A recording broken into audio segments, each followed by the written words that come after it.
എന്റെ അയ്യരെ ഒത്തു കിട്ടി. എന്ത് പണി ചെയ്യാനും അവൻ തയ്യാറാ. അവനൊന്ന് രക്ഷപ്പെട്ടാ മതി. എന്തും കൊടുക്കാൻ ഞാനും തയ്യാറാ. ആ ചെറിയാന്റെയും പിഷാരടിയുടെയും കയ്യിൽ നിന്ന് ഒന്ന് രക്ഷപ്പെട്ടാ മതി. രാവിലെ ഇവിടെ കുത്തിയിരുന്ന് ജാതകം വായിക്കാതെ എന്നെ ഒന്നും സഹായിക്കും. നിങ്ങൾക്കൊക്കെ ദോശ വിട്ട് തീർക്കാനുള്ളതല്ല എന്റെ ജീവിതം. എന്നാര് പറഞ്ഞു? തൽക്കാലം ഞങ്ങൾക്ക് വേണ്ടി ദോശ ഇടുക എന്നുള്ളതാണ് നിന്റെ കർമ്മം, ജാതക യോഗം. ദോശ ഇരുന്ന് അടുക്കളയോട്ടിൽ അവിടെ കിടന്ന് കഴിയട്ടെ. അതാണ് നമ്മുടെ വീട്. നീ നേരെ അടുക്കളയിലോട്ട് എന്നൊരു ചായ ഇട്ടോ. ആ, അവിടെ ഇരിക്കുന്ന ആരെയും മൈൻഡ് ചെയ്യണ്ട.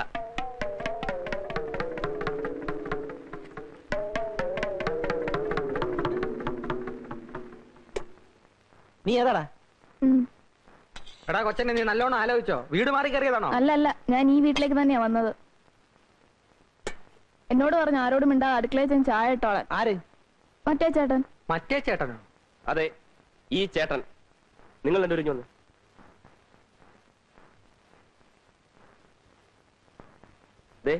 ഒരു കാര്യം ഞാൻ പറഞ്ഞേക്കാം. ഇനിയെങ്കിലും ഈ വീട്ടിൽ സമാധാനം വേണം. ഇന്നു മുതൽ അടുക്കള കാര്യമല്ല അവൻ നോക്കിക്കൊള്ളു. ചാപ്പാട് സമയത്ത് രണ്ടുപേരും വാ എന്ന് തുറന്നു കൊടുത്താൽ മതി. അവനോട് അധികം വർത്തമാനമൊന്നും വേണ്ട. നീ എന്ത് വർത്തമാനായി പറയുന്നത്? അത് കൊള്ളാം. അപ്പൊ ഞങ്ങളൊക്കെ വെറും ഓച്ചന്മാരോ? അത് പിഷാരടി പറഞ്ഞത് നേരാ. നീ ഒരുത്തനെ കൊണ്ട് നിർത്തിയെന്ന് വെച്ച് അവൻ ഞങ്ങളെ റെസ്പെക്ട് ചെയ്യണ്ടേ? അതിനായോ ഒരു പയ്യൻ വീട്ടുവേലക്ക് വന്നാൽ എല്ലാവരും ഒന്ന് പരിചയപ്പെടുത്തണം. അതെ അതെ, അല്ലെങ്കിൽ നാളെ അയ്യർ എന്തെങ്കിലും ആവശ്യത്തിന് ഇങ്ങോട്ട് കയറി വരുമ്പോ താനേത് കൊച്ചാണോ എന്ന് ചോദിച്ചാൽ എന്ത് ചെയ്യും? അതെ, ഞാനിപ്പോ എന്താ വേണ്ടത്? ഞങ്ങളെയൊക്കെ മാന്യമായ രീതിയിൽ ഒന്ന് പരിചയപ്പെടുത്തണം. ആ, അയ്യര് ഇരുന്നോ?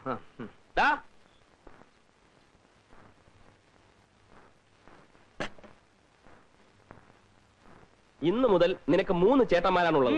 3 അല്ല 4. 3 ചേട്ടന്മാരും ഒരപ്പൂപ്പനും. എല്ലാവരെയും നീ ഒരുപോലെ കാണണം, സ്നേഹിക്കണം, അനുസരിക്കണം. എന്താണ് അവന്റെ പേര്? രാംകുമാർ ചെങ്ങമനാട്.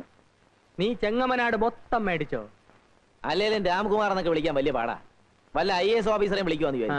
നമുക്കിവനെ രാമാന്ന് വിളിക്കാം. വിളിക്കാനൊരു സുഖമുണ്ട്, പുണ്യവും കിട്ടും. രാമ രാമ, അത് മതി. എന്താടാ എന്റെ നക്ഷത്രം? ചിത്തിര. എന്താ?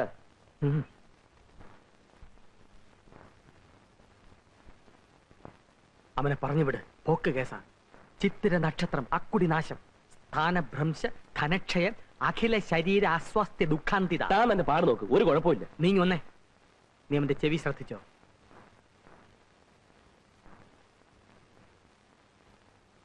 ആനച്ചെവിയാണ്, അതായത് കൃത്യബോധവിഹീനൻ. നിനക്ക് മനസ്സിലാകുന്ന ഭാഷയിൽ പറയാം, ഗജ ഫ്രോഡ്. അത് ഞാൻ നോക്കിക്കൊള്ളാം. എല്ലാം സാറ് നോക്കിക്കൊണ്ടാ മതി. തൽക്കാലം അവനൊന്ന് പണി ചെയ്ത് തുടങ്ങട്ടെ.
എങ്ങനുണ്ട് ഊണ്? കൊള്ളാം. എന്നാ കൊള്ളുകാല. കന്നാലിക്ക് കൊടുക്കുന്ന പോലെ ചേനയും വാഴയ്ക്കും കണ്ടം തുണ്ടമായി വെട്ടിയിട്ട് പുഴുങ്ങി അവിയലാകില്ല കേട്ടോടാ. അങ്ങനെ ആക്ഷേപിക്കൊന്നും വേണ്ട, അവൻ നന്നായിക്കോളും. പണ്ട് എനിക്ക് അൾസറ, എനിക്ക് എന്റെ ആരോഗ്യം നോക്കിയേ പറ്റൂ. എന്നാ എനിക്ക് എന്റെ ആരോഗ്യം നോക്കിയേ പറ്റത്തുള്ളൂ. എനിക്ക് ഇനി കണ്ടവനെ ക്ലാസ് ഇടാൻ പറ്റിയല്ല. വേലക്കാരൻ വരുന്നതിന് മുമ്പ് അതിന്റെ കുഴപ്പം, ഇപ്പൊ വന്നപ്പോ അതിലും കുഴപ്പം ഉണ്ടോ? ഓ, അങ്ങനെ എനിക്ക് വേണ്ടി വെയിറ്റ് ചെയ്യുന്ന പതിവൊന്നും ഇവിടെ ഇല്ലല്ലോ. എന്നാ ഉണ്ണുന്നതിന് മുമ്പ് കുറച്ച് വെള്ളം ബാത്റൂമിൽ വെച്ചേക്കണം, ഉടനെ ആവശ്യം വരും. ഓ, അത്രയ്ക്ക് പോറൊന്നുമല്ല. നീ എന്തിനാ അവന്റെ സൈഡിൽ നിൽക്കുന്നേ? പിന്നെ ഇയാൾ ഉണ്ടാക്കും. ഇങ്ങനെ കീരിയും പാമ്പും കളിച്ച് ഇനി എന്നെ മണ്ടനാക്കാൻ ശ്രമിക്കണ്ട. എന്ത് പ്രശ്നം വന്നാലും ഒരു മാസം അവനിവിടെ നിൽക്കും. അതിനവൻ വെച്ച് ഞാൻ അവനെ എല്ലാം പഠിപ്പിച്ചെടുത്തോളാം. അല്ല, അവനെ പഠിപ്പിച്ചെടുക്കാൻ അങ്ങ് തീരുമാനിച്ചു. എന്നാൽ അവൻ എവിടെ കിടക്കും? അവനിവിടെ എവിടെയെങ്കിലും കിടക്കും. അവനെന്താ ആനയാണോ? ആനയല്ല, ആന ചെവി. ചിത്തിര നക്ഷത്രമാണ്. സൂക്ഷിച്ചില്ലേ ഇരിക്കുന്നിടം തോണ്ടും. അവൻ പിഷാരടിയുടെ കൂടെ കിടന്നോളും. പറ്റുകയല്ല. ഒരു വർഷത്തേക്ക് ആരുമായും സഹശയനം പാടില്ല. ഓമനക്കുട്ടന്റെ കൂടെ കിടക്കട്ടെ. എല്ലാം ഓമനക്കുട്ടന്റെ പള്ളിക്ക് വെച്ചോ. വൈകുന്നേരം വരെ പണിയെടുത്ത് രാത്രി സ്വല്പം പാട്ട് കേട്ട് കിടന്നുറങ്ങുന്നതാണ് എന്റെ ഏറ്റവും വലിയ സന്തോഷം. അത് പങ്കിടാൻ ഞാൻ ആരെയും അനുവദിക്കില്ല. ചെറിയാച്ചൻ ഒന്ന് സഹകരിക്കും. അയ്യോ, അത് മാത്രം പറ്റിയല്ല. നിങ്ങൾക്കറിയാമല്ലോ, കാഞ്ഞിരപ്പള്ളി തന്നെ സ്വന്തം അനിയൻ വന്നിട്ട് ഞാൻ എന്റെ കൂടെ കിടത്തിയോ? കയ്യിൽ നിന്ന് കാശ് കൊടുത്ത് ഹോട്ടലിൽ മുറി എടുത്ത് കൊടുത്ത് താമസിപ്പിച്ചു. എന്റെ കൂടെ ആരെയും കിടന്നാൽ എനിക്ക് ഉറക്കം വരികയല്ല. ഇവനെ എവിടെങ്കിലും ഒന്ന് കിടത്തണമല്ലോ. എവിടെങ്കിലും കിടത്തിയാ പോരാ, ഭദ്രമായിട്ട് കിടത്തണം. എന്തൊരു സംസാരം ഇത്! മൈക്കിൽ കൂടി വിളിച്ചു പോകുന്നല്ലോ. ഞങ്ങൾ അയ്യരുടെ ഗതികേടിനെ പറ്റി സംസാരിച്ചിരിക്കുകയായിരുന്നു. സമയത്ത് വാടക കിട്ടുന്നില്ലെന്ന് ഒഴിച്ചാൽ പിന്നെ എനിക്കെന്താ ഗതികേട്? എന്താ ഗതികേടെന്ന്? രാത്രിയിൽ അയ്യര് ഉറങ്ങാൻ കിടക്കുന്നു.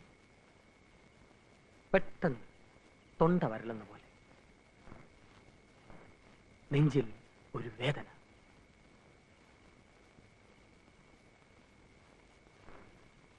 സംഭവിക്കാൻ വേണ്ടി പറയുന്നതല്ല. അയ്യർ കാലിയാകാൻ പോകുന്നു. ഒരു ഗ്ലാസ് വെള്ളം വേണം. എന്ത് ചെയ്യും? ഞാൻ പറഞ്ഞു ശരിയല്ലേ ഓമനക്കുട്ടാ? ശരിയാണോന്ന് ചോദിച്ചാ അങ്ങനെ സംഭവിക്കാവുന്നതേ ഉള്ളൂ. പക്ഷേ നമ്മൾ മൂന്നുപേരും ഉള്ളപ്പോ അങ്ങനെ സംഭവിക്കാൻ പാടില്ല. അതുകൊണ്ടാ ഞാൻ നേരത്തെ പറഞ്ഞേ. ഉടനെ നിങ്ങൾ എന്നെ കടിച്ചിറാൻ വന്നില്ലേ? രാമ,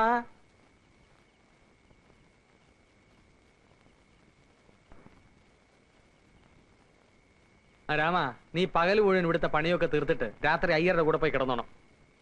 പോത്തുവലയിടന്ന് ഉറങ്ങാനല്ല. നട്ടപ്പാതിരാക്ക് അങ്ങേർക്ക് വല്ല വിമ്മിഷ്ടമോ ശ്വാസം മുട്ടലോ കൂടെ കൂടെ പറയുന്നത് പയ്യന് മനസ്സിലാകണ്ടേ അയ്യരെ? വന്നാൽ ഉപകരിക്കാൻ വേണ്ടിയാ.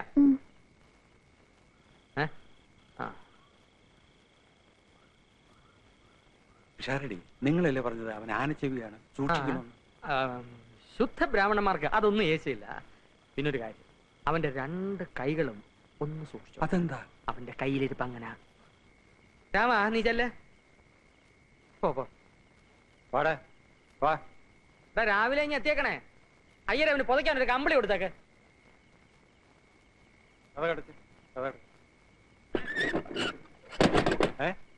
എന്താ ഇത്? എന്താടപ്പാ നീ അടച്ച്?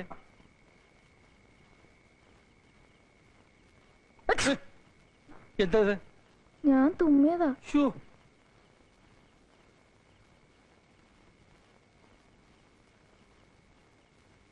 നിന്റെ കൈ എവിടെ? എവിടെ? ഇതിനെ പുറകെ കിട്ടുന്നത്? മനുഷ്യൻ സ്വസ്ഥാനമില്ലെന്ന് വെച്ചാൽ അല്ലേ? എനിക്കകത്തൊരു പൂജയുണ്ട്, അത് കഴിഞ്ഞിട്ട് ഞാൻ വിളിക്കാം. അവിടെ നിന്നാ മതി കേട്ടോ. അവിടെ നിൽക്കാൻ പറഞ്ഞില്ലേ? അവിടെ നിന്നാ മതി. ആ,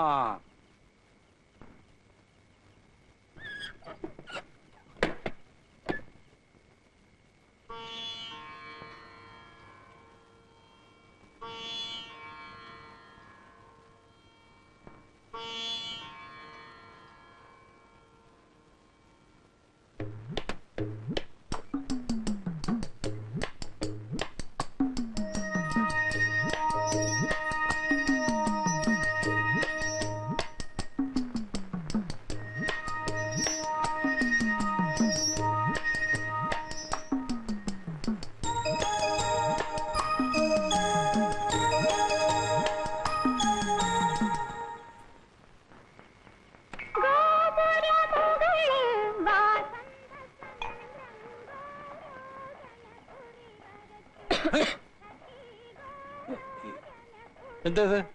ഞാൻ ചുമച്ചതാ. ഓ, ഉറങ്ങുമ്പോഴും സ്വത്ത് വരരുത്.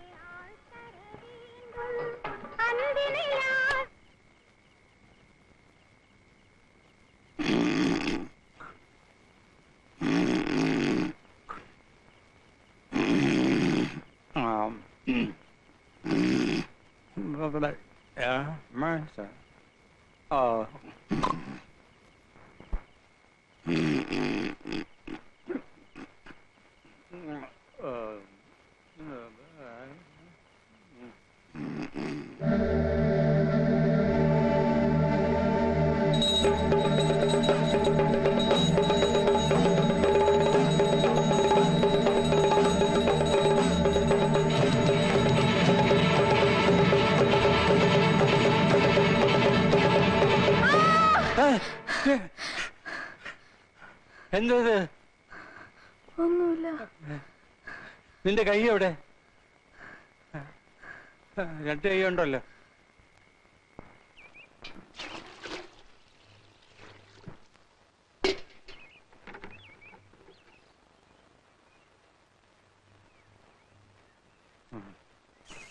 ഞാൻ ഇവനെ പറ്റി പറഞ്ഞപ്പോ ആർക്കും വിശ്വാസമായില്ല.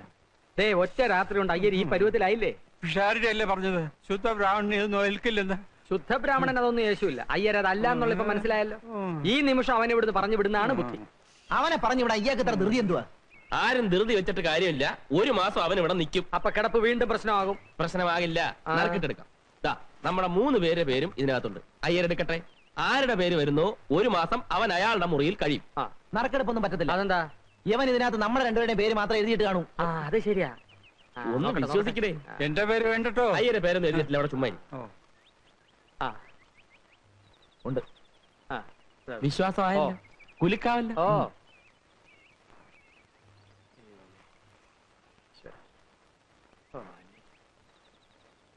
ഓമനക്കുട്ടൻ.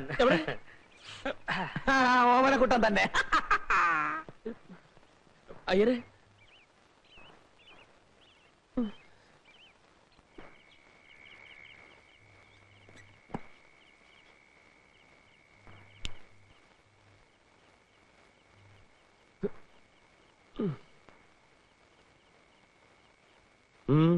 ഉറങ്ങണം. ഉറങ്ങിക്കോ. അതിനു മുമ്പ് വാതിലങ്ങ് ചാരിയത്. കിടക്കണം. കിടന്നോ? ഏതായാലും ഇവിടെ കിടക്കാൻ ഉദ്ദേശമൊന്നുമില്ലല്ലോ. ഒരു കാര്യം ചെയ്യും, ആ മൂലയിലിട്ട് കിടന്നു. പിന്നൊരു കാര്യം, രാവിലെ ഞാൻ കണ്ണു തുറക്കുമ്പോ എനിക്കെതിരെ ഒന്നും കയറി വന്നേക്കരുത്. വിശാരടിയെ പോലില്ലെങ്കിലും കുറച്ചൊക്കെ ശകുനത്തിൽ ഞാനും വിശ്വസിക്കുന്നുണ്ട്. അല്ലെങ്കിൽ തന്നെ ഹോട്ടലിൽ നിന്ന് ആവശ്യത്തിന് ആട്ടും തുപ്പും കിട്ടുന്നുണ്ട്. കിടന്നോട്ടെ. Good night.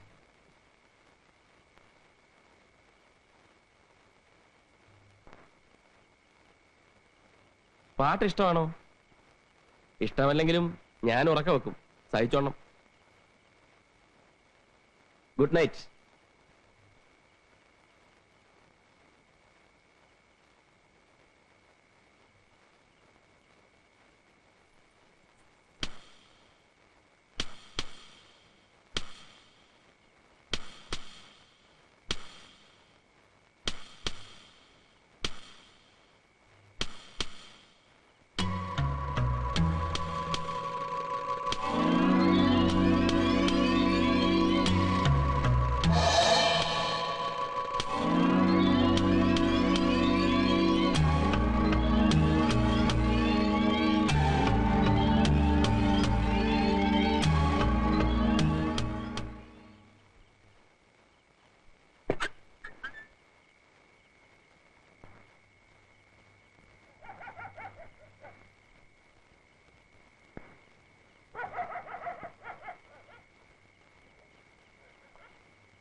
പാതിരാത്രി മനുഷ്യരെല്ലാം ഉറങ്ങുന്ന സമയത്ത് ഒറ്റയ്ക്ക് മാറിയിരുന്ന് എന്തുവാടാ പ്ലാൻ ചെയ്യുന്നേ? ഒന്നും ഇവിടെ നടക്കുകയല്ല. ഉറക്കമില്ലാത്ത മനുഷ്യനാടാ ഞാൻ. കേറാത്ത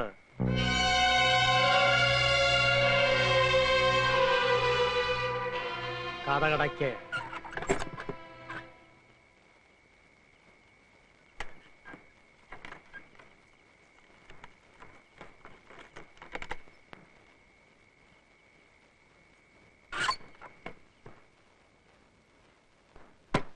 വിശാരടി, കഥ തുറക്കാൻ.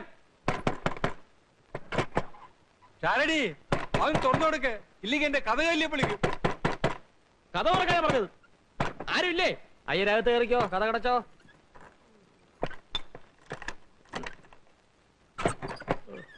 എന്ത് പണിയായി കാണിച്ചത്? ആരാ ഇത് പൂട്ടിയത്? ഞാനാ.